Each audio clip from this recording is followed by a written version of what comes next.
Boa noite. Nós vamos falar sobre toxicocinética e toxicodinâmica. A nossa equipe é composta por Aline, Fransuele, Patrícia, Joseneide, Thaisa, Micael e Neila. Vamos entender um pouquinho o que é toxicocinética. Toxicocinética é a ação que o organismo realiza sobre a substância toxicante, passando por 4 níveis. A gente compreende toxicocinética também como a ciência que estuda o movimento e o comportamento do agente tóxico em um organismo. Para que a gente entenda como ocorre todo esse processo, é interessante que a gente conheça 4 etapas da toxicocinética.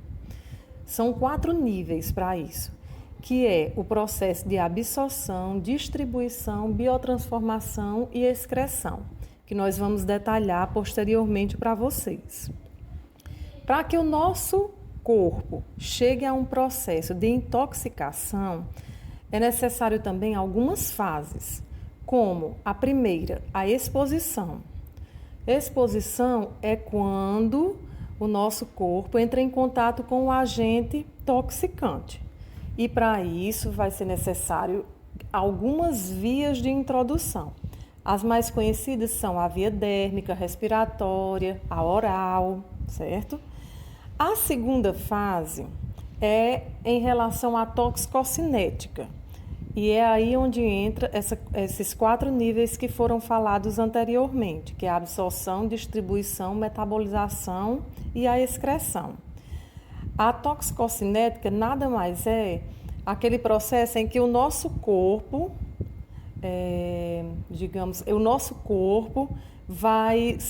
em que essas substâncias vão se movimentar. É o movimento desse agente tóxico, melhor falando. O nível 3, a fase 3, é em relação à toxicodinâmica. A toxicodinâmica é a natureza da ação. É como o agente irá provocar esse dano. É o mecanismo de ação. O nível 4 também ainda está relacionado à toxicodinâmica e é quando esse agente já provoca um efeito nocivo, que pode ser reversível ou irreversível. O que vai determinar isso é a dose, o tempo de exposição, a frequência, correto?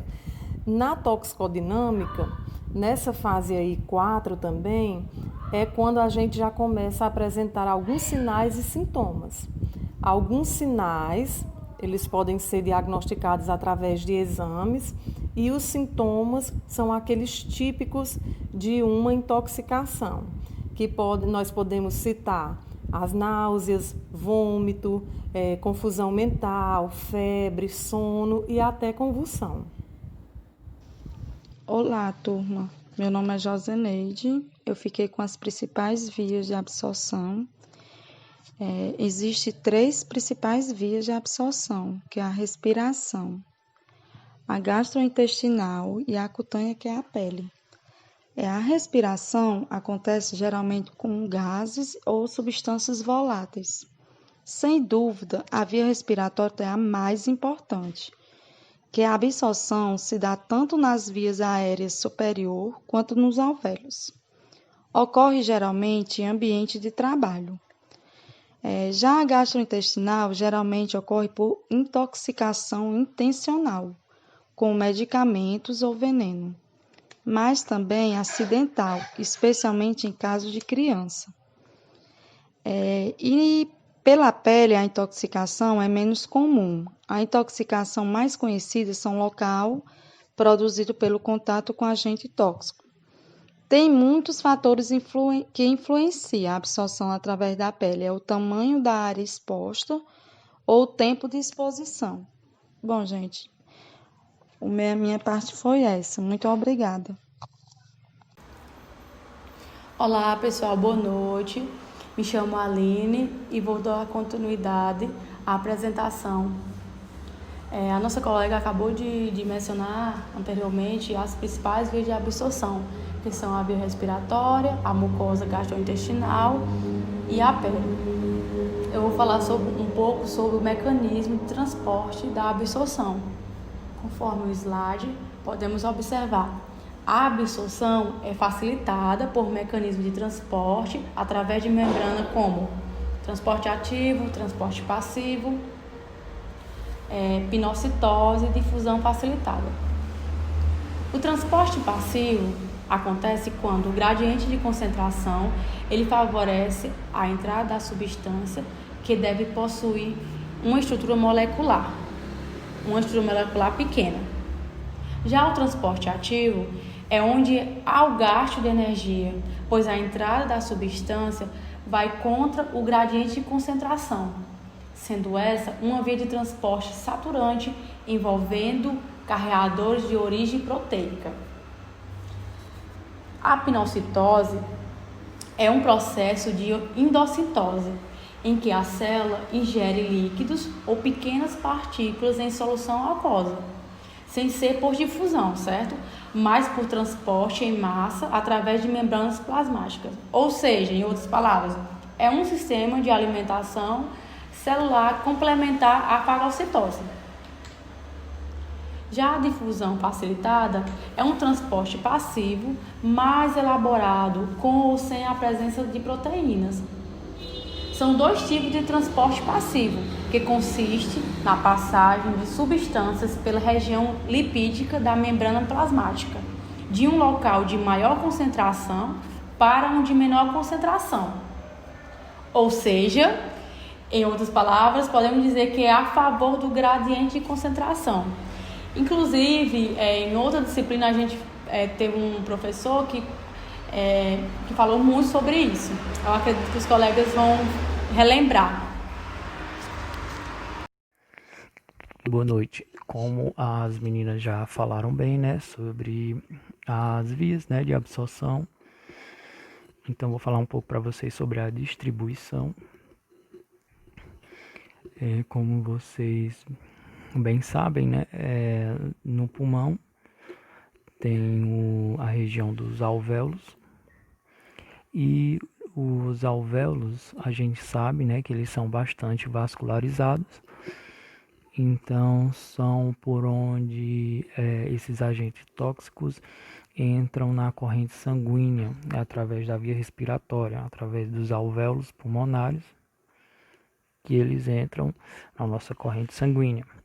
E através do intestino, né? O intestino ele é bastante vascularizado, que é onde esses agentes tóxicos, eles vão estar entrando também na corrente sanguínea, através do intestino.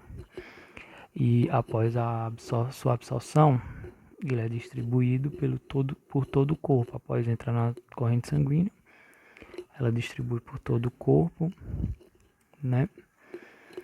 E se ligam a proteínas plasmáticas, principalmente a albumina, que tem um papel importante, né?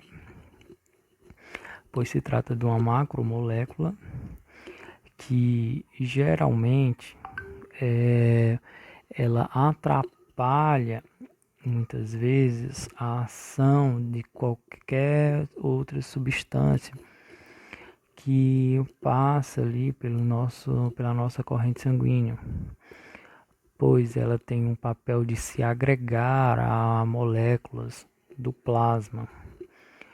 Ou seja, muitas vezes, quando você ingere pouca quantidade de agente tóxico, a albumina ela protege, né, a gente desse agente tóxico, se agregando a elas, não deixando elas livres para que não cheguem até o seu lugar alvo, né, para sua proteína alvo, para realizar o processo de toxicação, né? Pois então, essa albumina são os principais carreadores, né, de substâncias químicas. Enquanto a substância estiver ligada à proteína plasmática, ela não desenvolve ação alguma no organismo, porém ela também não é metabolizada e nem excretada, né? Ela fica ali agregada à proteína.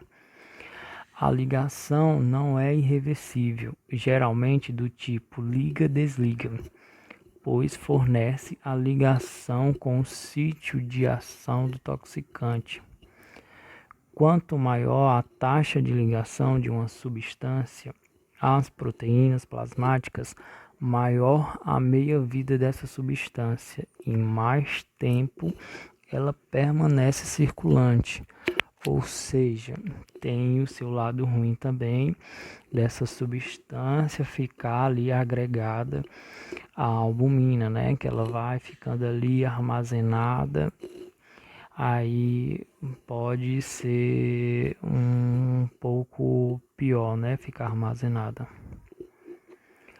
A compleição física do indivíduo, com especial atenção ao seu estado nutricional e à saúde hepática, tem importância significativa nessa fase da toxicocinética. Indivíduos subnutridos ou com distúrbios hepáticos, com poucas proteínas e metabolismo desta é baixo, tem uma fração livre de toxicantes maior do que um mesmo indivíduo saudável. Quando exposto ao mesmo tipo de intoxicação, quanto maior a fração livre da substância, maior serão os efeitos tóxicos no organismo. O fígado é importante, pois ele é o principal órgão produtor de proteínas, hormônios, entre outros. E toda a albumina circulante é produzida no fígado. Então, é bastante importante que o indivíduo, né, quando exposto à intoxicação, ele esteja bastante nutrido, né, para que ele consiga lidar bem com o agente tóxico. Olá a todos, boa noite, sou Patrícia e vou falar um pouquinho da biotransformação. Bem, a biotransformação ela é muito conhecida popularmente como metabolização. E a biotransformação na toxicocinética ela é bem diferente da farmacocinética, que no caso que a farmacocinética a gente estuda a metabolização os caminhos que o fármaco percorre, inclusive biotransformação, só que na toxicocinética a gente vai estar estudando a biotransformação do xenobiótico. O xenobiótico ela é uma substância tóxica que ela é capaz de causar danos a um sistema biológico. Então assim, o xenobiótico, ele é muito comum ser encontrado em venenos em casos de suicídio, através de plantas tóxicas também é comum ocorrer esses acidentes de plantas tóxicas em crianças, através de acidentes com gases inalantes, através de medicamentos e através de interações medicamentosas. A biotransformação ela é a terceira fase da toxicocinética. A primeira é a absorção, a segunda é a distribuição e a terceira é a biotransformação. Ela é muito comum acontecer no fígado e nos rins, porém ela pode acontecer também em outros órgãos como pulmões e também no intestino, só que de forma bem reduzida, porque elas têm poucas enzimas que possam estar fazendo esse trabalho. Porém, ela é bem comum de acontecer realmente no fígado. E a função da biotransformação é de facilitar a excreção de substância, que no caso é o xenobiótico, que a gente está estudando, que é a substância tóxica. A biotransformação ela pode inativar ou ativar fármacos.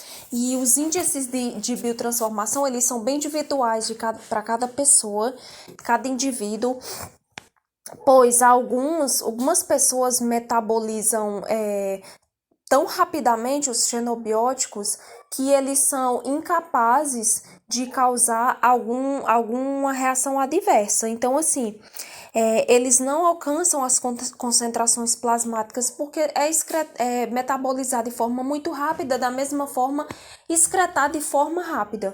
Do mesmo jeito que pessoas, elas têm uma capacidade bem lenta de biotransformar o xenobiótico e faz com que ele passe mais tempo no organismo, tornando assim tóxico. E, então, assim, às vezes uma pessoa ela pode se intoxicar com pouco xenobiótico por conta que ela tem uma capacidade bem lenta de biotransformar. Isso é muito, muito, muito comum em medicamentos, interação medicamentosa. Em casos de pessoas que apresentam hipersensibilidade a medicamentos, também pode ser isso aí. Elas têm uma capacidade lenta de biotransformar, o medicamento passa pouco tempo no organismo, acaba causando intoxicação e reações adversas. E assim, essas variações de pessoas para pessoas têm total influência de fatores genéticos, como também doenças e interações medicamentosas. E a biotransformação, ela é dividida em fase 1 e fase 2, que é a primeira passagem e a segunda passagem. A primeira passagem ocorrem as reações de oxidação, redução e hidrólise. Oxidação e redação, que é a transferência de elétrons entre átomos, eles podem tanto ganhar como perder elétrons. E também pode acontecer a hidrólise, que é a quebra de substâncias, especialmente para tornar o meio mais hidrossolúvel, tornar o xenobiótico mais polar, para que ele seja mais próximo da hidrossolubilidade, para ele ser mais fácil de ser excretado.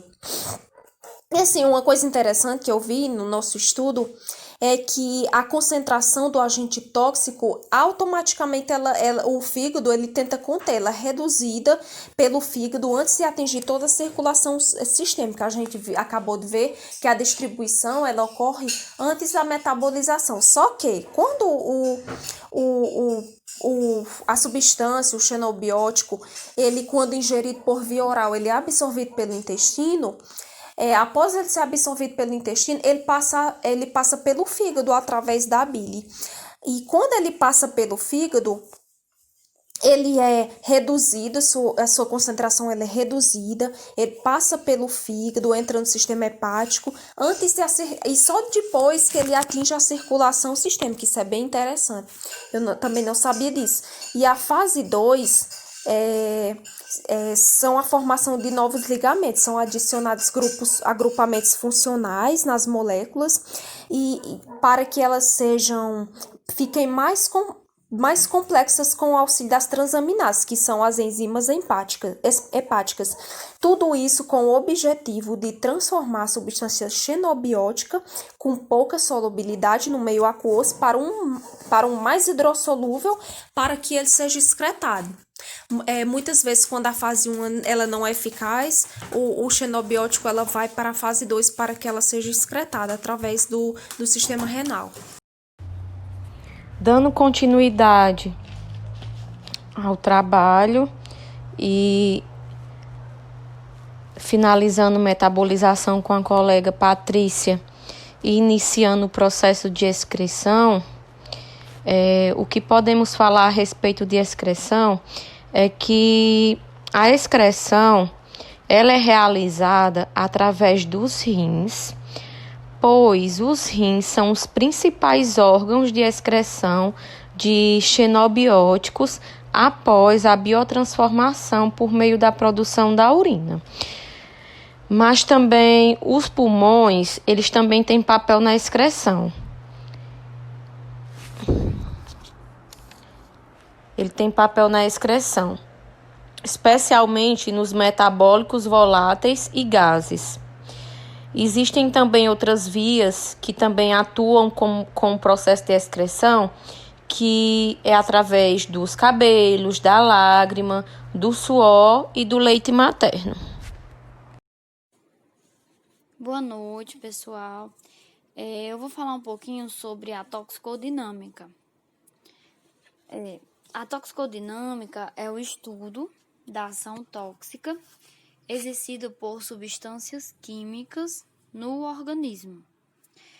pode ser sobre pontos de vista molecular e bioquímico.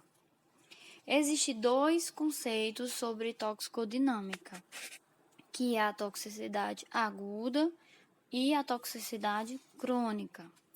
Na toxicidade aguda, o indivíduo se expõe a altas doses da substância química e o efeito pode se desenvolver em um curto período de tempo, geralmente cerca de 24 horas. Como exemplo, temos a intoxicação por cianureto. Já na toxicidade crônica, o indivíduo se expõe constantemente a pequenas doses da substância química. Tem como efeito lento, né? Tem como efeito lento, pois pode chegar a se desenvolver cerca de 10 anos ou décadas depois. Como, por exemplo, temos a intoxicação por exposição a metais pesados. A toxicodinâmica também é importante no estudo dos fármacos, né? Nos fármacos, o estudo da toxicodinâmica serve para definir qual é a dose letal, que é representada pelas letras maiúsculas DL, e a dose efetiva, que é representada pelas letras DE. Para só assim podemos calcular o índice terapêutico, que é representado por IT, e a margem de segurança, que é representada por MS. Vamos falar um pouquinho de cada um. A dose letal é a dose mínima necessária para se observar o poder mortífero. Ou seja, a DL50 significa que a dose foi letal para 50% da população de animais testados. Também podendo ter DL10, que é a dose letal para 10% dos animais testados. Já a dose efetiva, que é a DE, mensura a quantidade mínima de fármaco para se obter uma resposta terapêutica. Ou seja, a DE50, né, que é a dose efetiva para 50% da população de animais testados, também podendo se obter a DE10, dose efetiva para 10% da população de animais testados. Com o resultado da dose letal e da dose efetiva, podemos calcular o índice terapêutico. O índice terapêutico nada mais é que a razão entre a dose letal e a dose efetiva. Ou seja, DL50 sobre DE50, a formulazinha para calcular o índice terapêutico. Podendo ser também DL10 sobre DE10. Significa dose letal de 50% sobre a dose efetiva de 50%, ou a dose letal de 10% sobre a dose efetiva de 10%. Quanto mais o resultado ou o valor da dose letal for próximo ao valor da dose efetiva, consequentemente, menor será o efeito terapêutico desse fármaco. Assim, maior será o risco de intoxicação por essa substância. Então, o resultado da dose letal tem que ser diferente, tem que ser da dose efetiva. Tem que ser diferente da dose efetiva, não podendo estar muito próximo.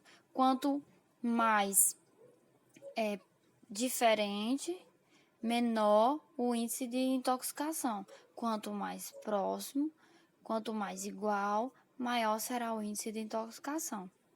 Podemos também fazer a medida da margem de segurança, que é representada pelas letras MS. Ela pode ser definida como a quantidade de fármaco que pode ser administrada sem que provoque efeitos tóxicos. Para se obter o valor da margem de segurança, devemos calcular a equação MS, medida de segurança, é igual a DL10, que é a dose letal 10, menos DL90, dose letal 90, sobre a DE90, que é a dose efetiva 90, vezes 100.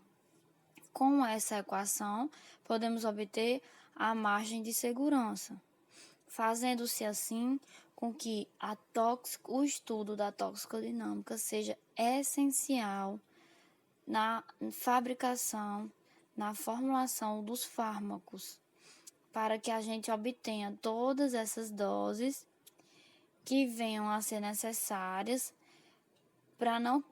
para que não ocorra riscos de intoxicação com fármacos, com medicamentos.